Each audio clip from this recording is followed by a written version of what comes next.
So we've looked at the internal sounds on the EWI, and the next thing I just wanted to show you a little bit about is going to the outside world, if you like, connecting via the MIDI cable into an outside sound source. That could be a keyboard, or the one I'm going to show you today is the a sound module, a small rack like this one here. This is made by Roland. It's actually quite an old one, this.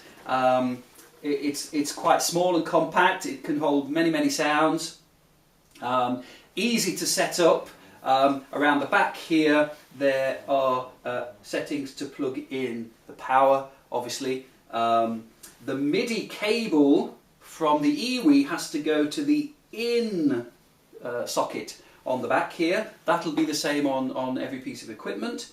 And then usually you've got some form of output. Now if you were going into a keyboard, you might find that the speakers on the keyboard will work without any other amplification, but this socket here is going to my speakers. Okay, so that's the sound module. That one is called a Roland XV-2020.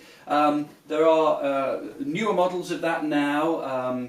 A better one is the XV-5050. That actually has a similar sound set, but has a nice screen on it, so you can see exactly what you're trying to, the sound that you're playing on there, whereas this one only has a small digit. So I picked this up from eBay for about 120, 150 pounds or something like that, and it's worked very reliably.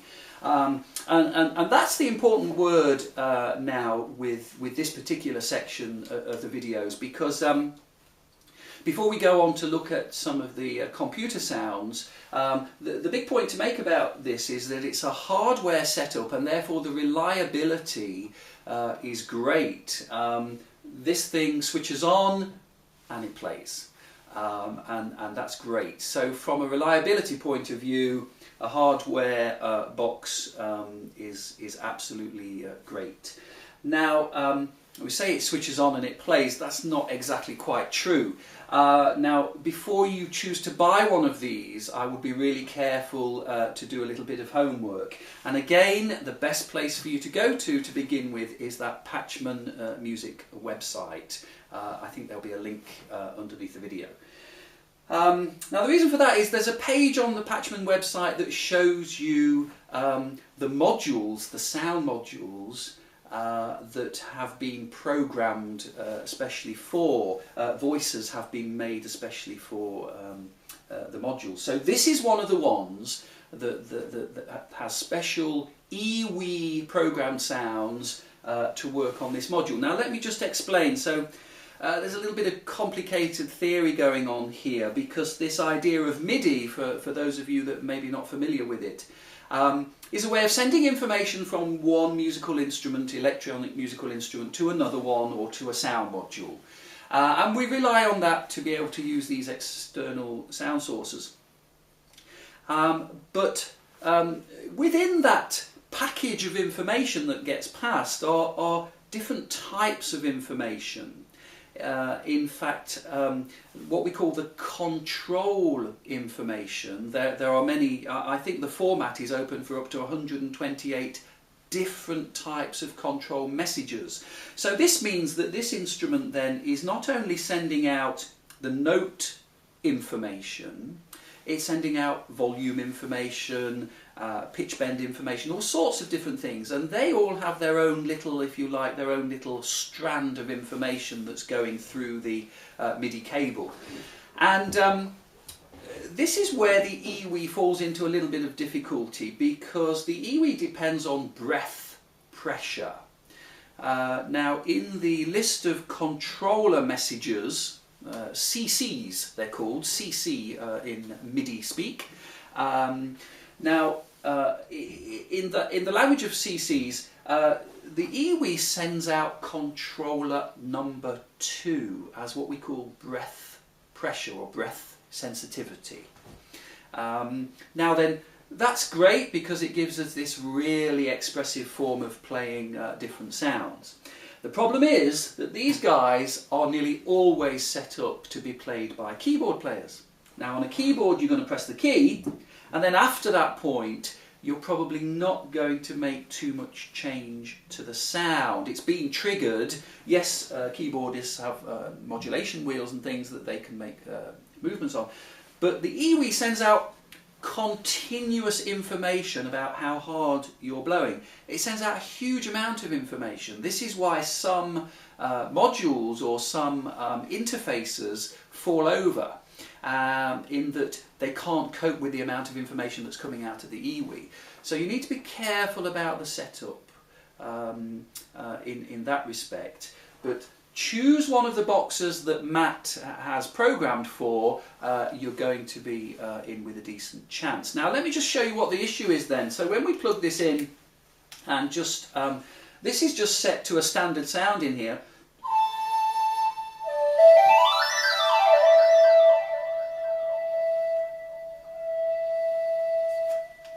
Now some of the sound actually works pretty well without any adjustment at all, straight out of the box.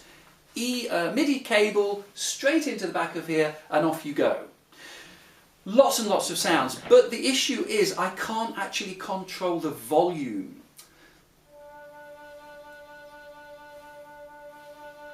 Once I've started the note, I can't control the volume. If I play the note loud to begin with,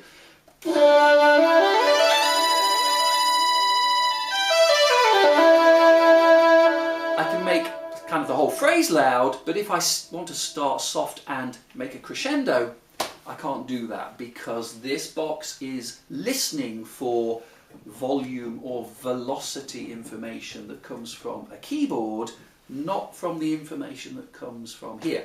Now one way you can make things slightly better, but this is very crude. If you go to your menu setup here, you'll start off back here at Adjustment. If you go over to BS, let go, the first one there is VO for volume. Now if you press the right hand button now, the one that's flashing, the right hand one that's flashing, a little light comes up on the top. Now that does start to give us a little bit of breath sensitivity.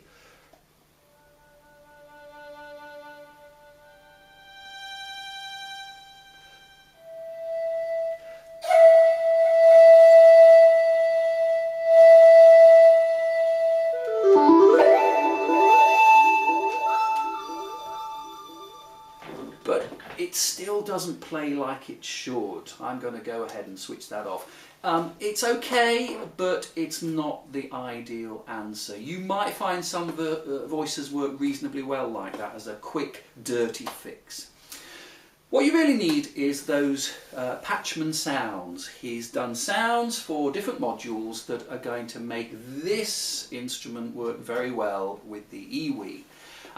Now just as we showed you back in I think lesson 8 about loading in new sounds to the Akai, to the EWI itself, there are very similar procedures for loading sounds into this box. All these boxes and keyboards have their own memory slots that you can input new information to, and so make the internal voices work much better. Now if I click over to the internal voices, now what I've got is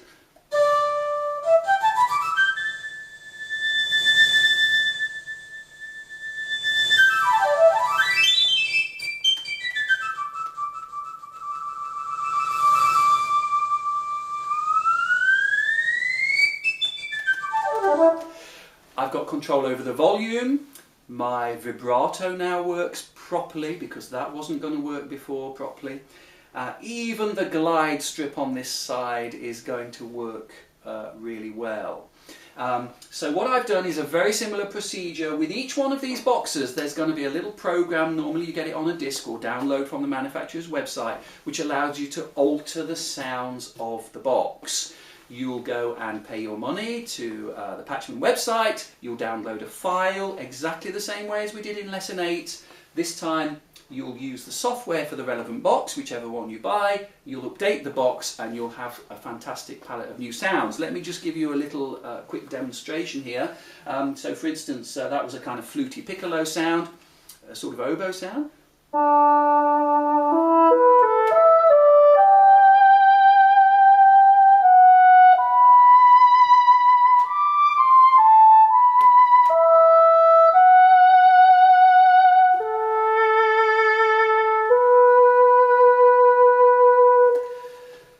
Something bassoon.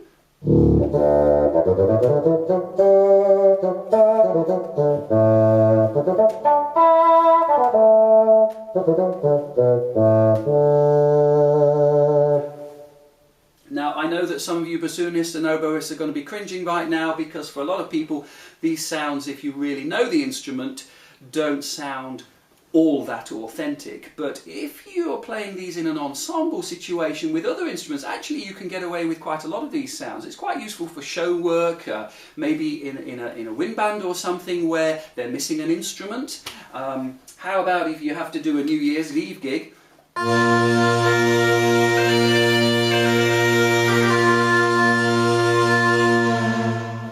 Bit of bagpipes, if that takes your fancy. Nice bit of recorder.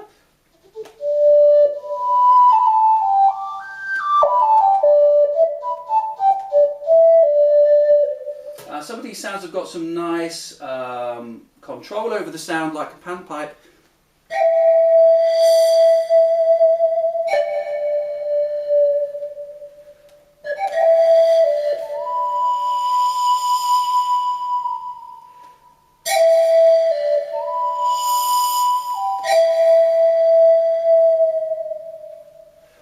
So the pitch bend is working nicely. When I attack the sound, I've got that nice bit of chuffy air sound. Or just a gentle blow gives me quite a different sound. That's only going to be achievable if you download those edited properties to the sounds. It's not actual different sounds that you're downloading into the box, it's different ways of controlling the sounds that are already in there. It's all about the control of the sounds that's important. We've got things like trumpets in here as well, which make a reasonable job.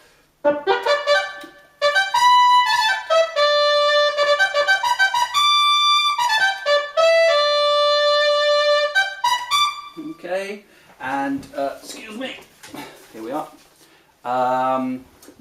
You can kind of, in sound modules of course, you can get, the limiting thing about the internal sound module is that you can't really get polyphonic sound, you can only get one note at a sound. Well, in a sound module,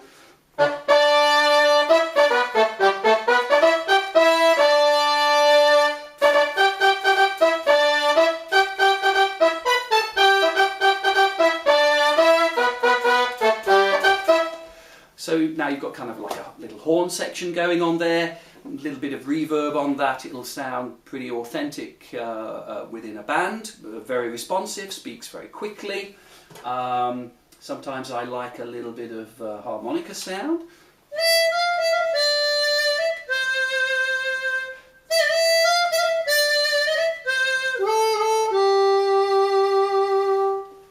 Okay, if you fancy a bit of Stevie Wonder. And then one of my favourites in this band is a lovely way of setting up chords to play.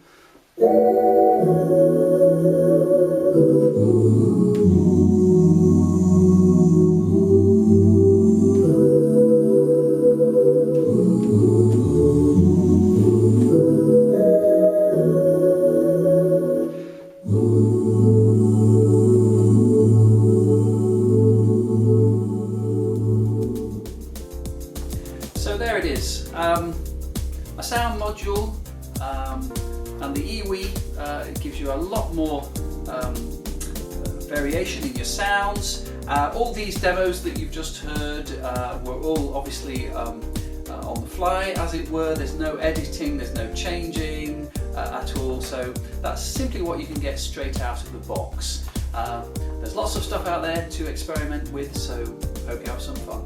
Thanks again.